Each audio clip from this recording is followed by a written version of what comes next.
So when you have a policy, you may already know that you are a participating policy owner. So you co-own the life insurance company, which means you co-own the lender. Knowing that, where do you want your financial energy flowing to? You want it flowing to the business that you have an ownership interest in, because you know that that business is going to put that money to work for the owners of the business. So what better place to have that financial energy flowing to?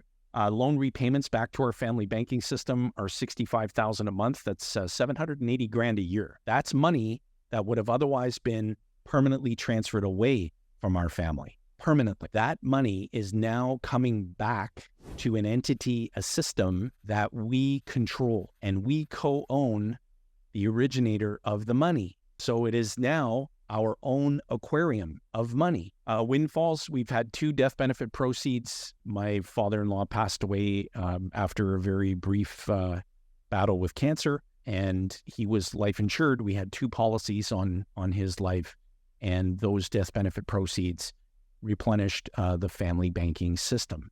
And there were no taxes triggered on that event. What I want to show you here is what's happening. So how this construct comes together. So we have premium payments, right? So we're purchasing these dividend-paying participating whole life insurance policies. We buy them. We decide the premium that we're going to pay.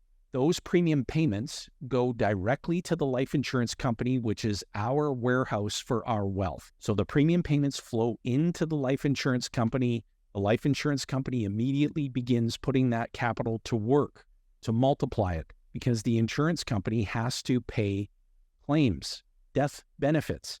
So they need to put that money to work. When death comes, tax-free death benefits get paid. But then if we're doing this properly, we're flowing that money right back into the very life insurance company that it came from. And we're doing that by putting the money into more policies. We're growing the system. Policy loans come out of the life insurance company into our family banking system.